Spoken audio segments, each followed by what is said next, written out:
안녕하세요. 저는 상가임대차 전문 부동산을 운영하고 있는 부동산 소장입니다. 오늘은 손님이 계약하려는 매물이 있을 때 가장 먼저 확인해야 할 부분입니다. 사실 이 부분은 매물 접수받을 때 체크해야 되는 사항인데요.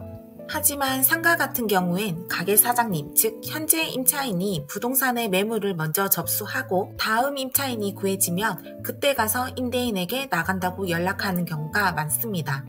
그러다 보니 매물 접수받을 땐 월세 인상 파악이 안 될 수도 있습니다.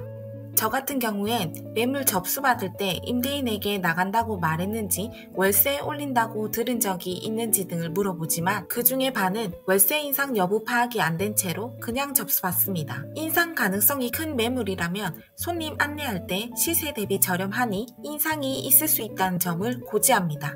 그게 아니라면 보통은 계약의사 밝힌 시점에 본격적으로 알아봅니다. 계약금 넣기 전에 말이죠. 일부 중개사들은 다른 부동산에서 먼저 계약금 넣으면 끝이니 계약금부터 먼저 넣고 그 다음 서류 부분 등을 체크하라고 합니다. 이렇게 처리하면 지금 당장은 좋을 수 있어요. 하지만 계약 끝날 때까지 수많은 변수가 있을 텐데 처음 시작부터 이러면 안 됩니다. 생각해보세요.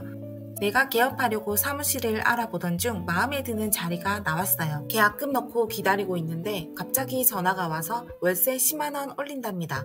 에어컨은 개인 거라고 떼간답니다. 이러고 있으면 그 중개사 믿음이 갈까요? 당연히 아니겠죠.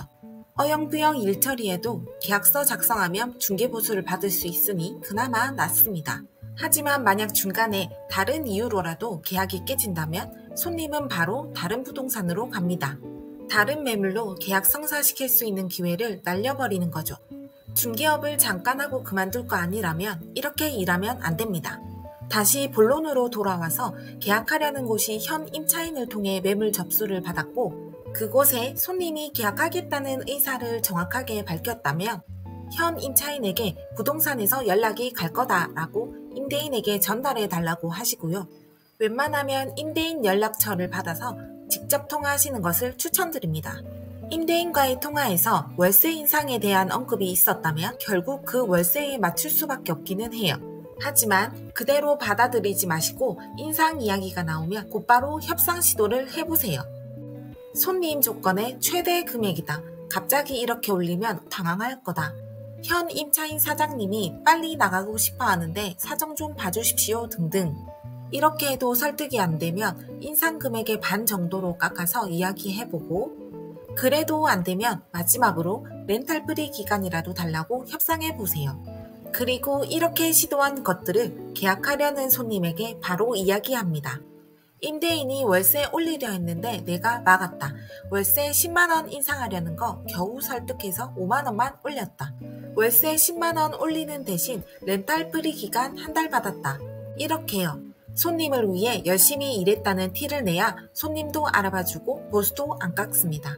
슬프지만 경기가 어렵다는 이유로 중개보수 깎는 사람들이 많으니 이렇게라도 티를 내야 합니다. 동네 상권이거나 침체된 상권이라면 월세 인상폭이 크지 않거나 없을 수도 있어요.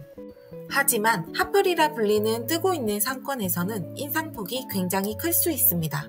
저의 경우를 들자면 2020년부터 22년쯤까지 부산 점포 사익길 상가를 주로 중개했었는데요. 그 당시 임차인 월세는 60만원 전후인데 다음 임차인을 데리고 오면 100만원은 우습게 올렸어요. 그래서 첫 번째 계약이 깨지고 월세 160만원 선에서 그 다음 임차인과 계약을 했습니다. 그때는 이런 일이 비일비재했어요. 지금은 180만원에 계약되고 있습니다. 오늘은 월세 인상 여부 파악에 관해 간단히 설명드려 봤습니다. 다음 시간에는 관리비 부분 강의해 볼게요. 수고하셨습니다.